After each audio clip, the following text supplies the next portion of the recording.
Bismillahir Rahmanir Rahim. This is the English translation of the Majlis of Hazrat Maulana Qamar Uzzaman Saheb Damat Barakatuhum, which took place on Monday, the 19th of Rabi'ul Awwal 1446, 23rd of September 2024. Hazrat Wala has extracts of the celebrated kitab of Minhajul Abidin of Hazrat Hujjatul Islam Imam Ghazali rahimahullah. Hazrat Wala is saying that Hazrat Maulana Shah Wasiullah Sahab taught us this kitab, the Minhajul Abidin, the Arabic of it, sabqan, the entire kitab, sabak by sabak.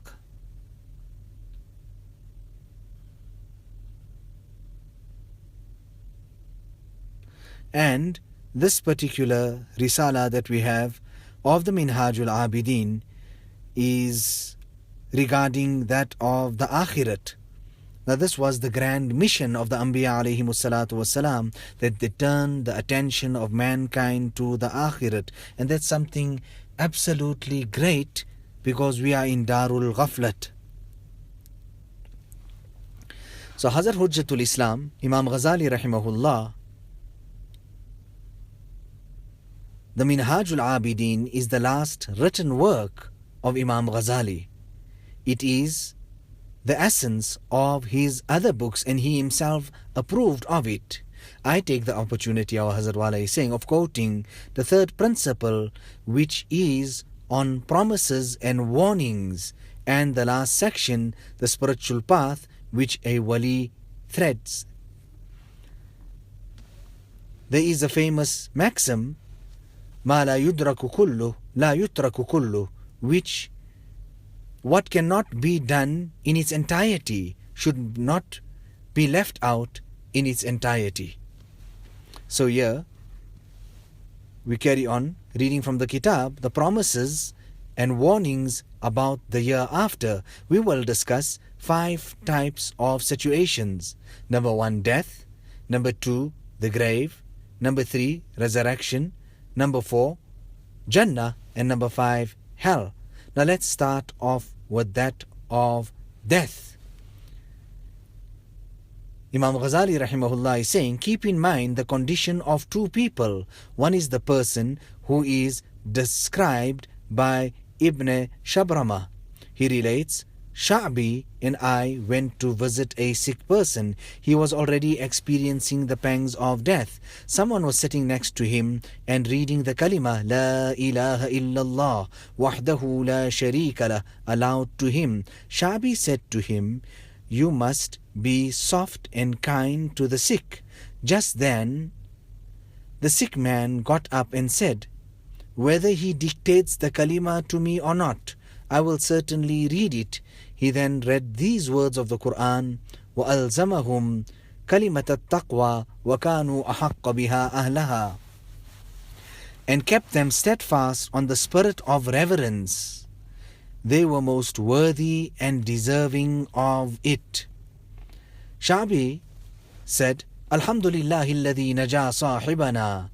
All praise is due to Allah who saved our friend. Now the second incident is related by Hazrat Fuzail ibn Ayaz rahimahullah.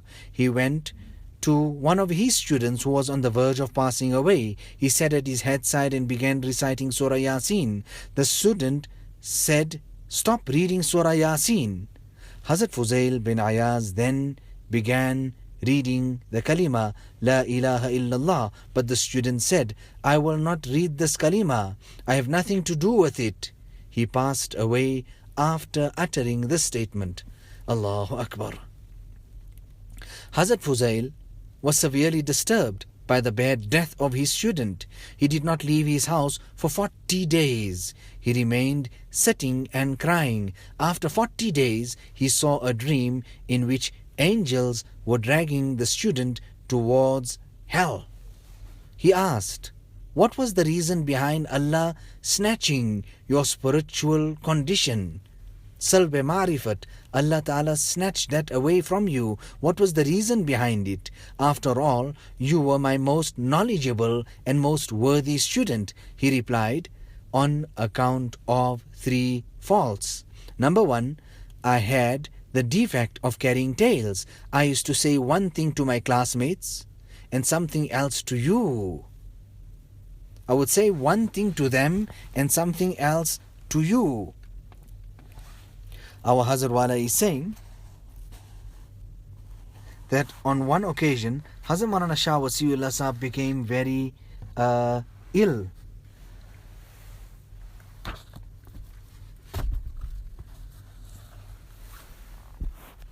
And he actually thought it was his last moments. He turned his attention to Allah subhanahu wa ta'ala and asked Allah subhanahu wa ta'ala to give him respite. And Allah ta'ala then cured him and gave him respite. What was his dua and what was his concern? So that I can ready myself, prepare myself, make my islah and then return to you. Now, the people went to Hazrat Tanvi. People went to Hazrat Haji Imdadullah. People went to Hazrat Maulana Shah Wasiullah Sahab. You know, there's an incident of a person who was very, very close to one of the Buzurgan-e-Din. In fact, people feared him because he was so close, he may say this or that against them to the Sheikh. But his condition was utterly terrible after the demise of the Sheikh. He would not even perform salat. On inquiry, people asked him, but at least perform your salat. He went on to say, what to do and what to say. I did not even stay one day in the khidmat of the Shaykh for the sake of Allah subhanahu wa ta'ala.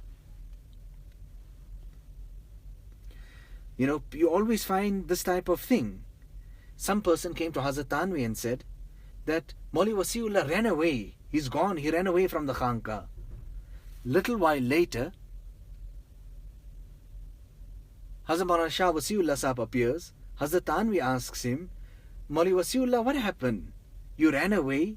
He said, Hazrat, I ran away from everyone and everything and I came to sit here with you. Now this is the type of things that goes on. People say different type of things to the Sheikh regarding their classmates, regarding the others.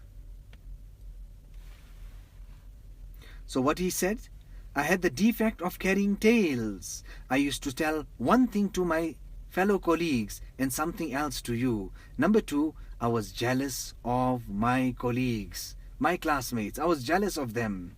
And number 3, I had a certain physical illness. My doctor prescribed that I drink a glass of wine once a year.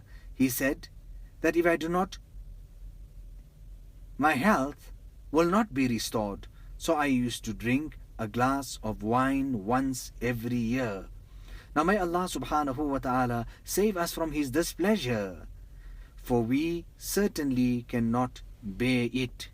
Now our Hazrat Wala is writing here in the Faida and in the footnote that a person may remain in the company of the greatest of saints, but as long as he does not undertake his own islah, his own rectification, he will have to suffer the consequences. A student of a senior scholar like Fuzail ibn Ayaz had to meet the above described fate on account of his evil qualities. He left this world without iman. We seek refuge in Allah subhanahu wa ta'ala. Now, ponder over the condition of 2 other persons. When Hazrat Abdullah ibn Mubarak rahimahullah was in the final moments of his life, he lifted his gaze towards the sky, smiled and said, لِمِثْلِ هَذَا فَلْيَعْمَلِ الْعَامِلُونَ. It is for such things that those who endeavor should endeavor. He passed away after reading the above verse.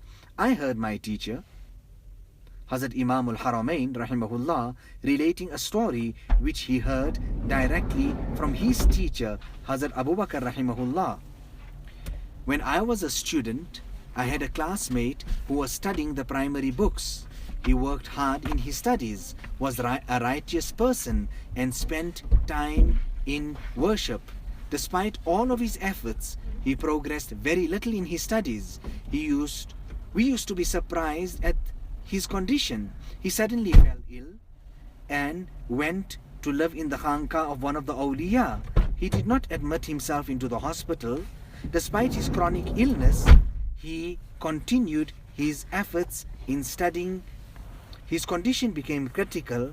I went to visit him when he suddenly raised his gaze to the sky and said to me, "O Ibn Farouk, لِمِثْلِ هَذَا فَلْيَعْمَلِ الْعَامِلُونَ." It is for such things that those who endeavor should endeavor. He said these words and passed away. He said these words and passed away. The second story is related by Malik ibn Dinar rahimahullah. He says, I visited a neighbor and at the time of his death.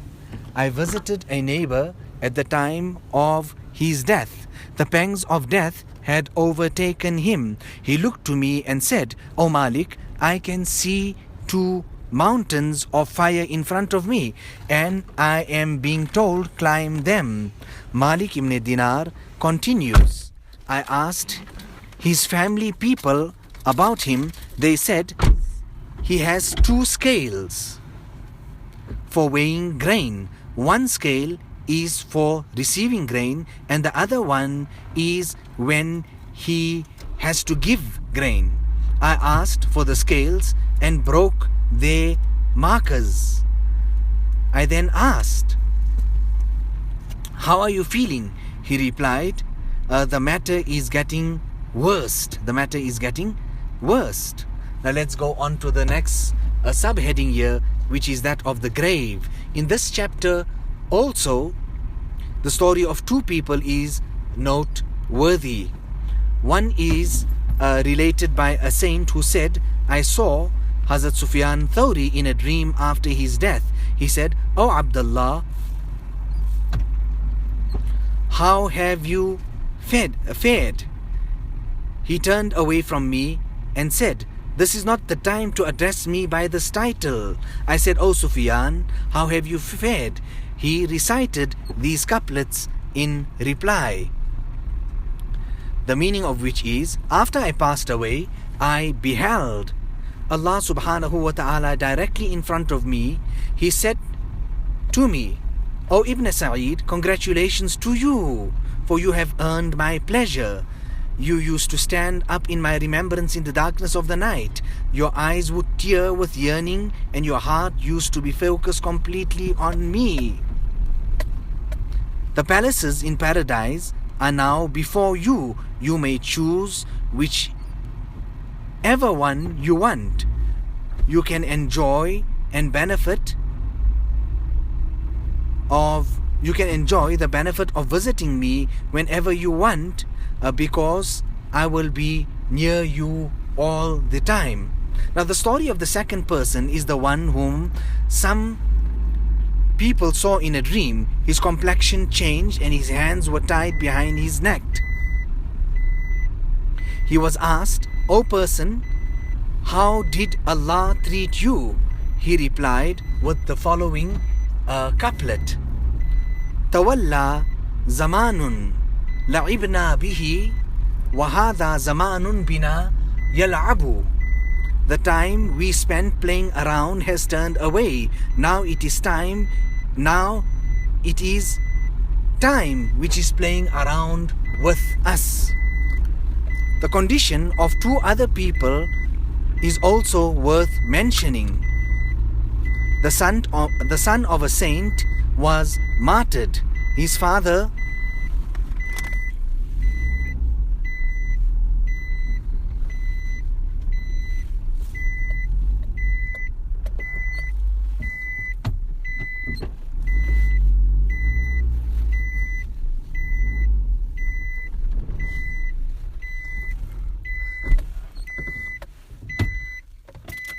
The condition of two other persons is also worth mentioning. The son of a saint was martyred. His father never saw him in a dream. Only one day did he see him, and that was the day when Sayyidina Umar ibn Abdul Aziz had passed away.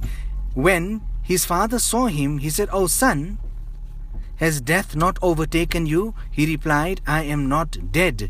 Rather, I was blessed with martyrdom. I am alive in the close proximity of Allah subhanahu wa ta'ala. I am receiving a variety of dishes and meals to eat." The father asked, "How did you come this way today?" He replied, "An announcement was made to all those in the heavens. Today no prophet, Siddiq and martyr should remain here. All of you must attend the funeral of Umar ibn Abdul Aziz.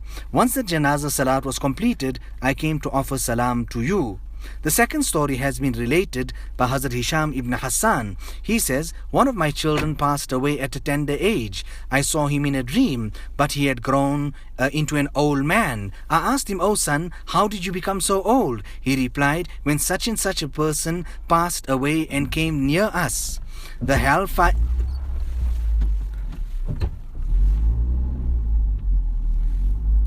hellfire set eyes on him and went into a rage. It took a deep breath, due to which we all became terrified and turned old in that very moment. We seek refuge in Allah subhanahu wa ta'ala from the painful punishment. Our Hazrat Wala is saying, now we heard all of this. Now is this not teaching us about death? Aane wali kisse tali jayegi. This death which is coming can be diverted from who? Jaan tehri jaane wali jayegi. The heart stops beating and the soul then returns to Allah subhanahu wa ta'ala. Allah ta'ala bless us with the haqiqat and the reality of the akhirat. Now our saintly elders were such that after doing so much, they were not negligent of the akhirat. Let us make dua to Allah subhanahu wa ta'ala. Allahumma inna nas'aluka ridaka. Allah ta'ala also keep us in moderation. Rabbana تقبل منا إنك أنت السميع العليم وتب علينا إنك أنت التواب الرحيم بحرمة سيد النبي الكريم صلى الله عليه وسلم.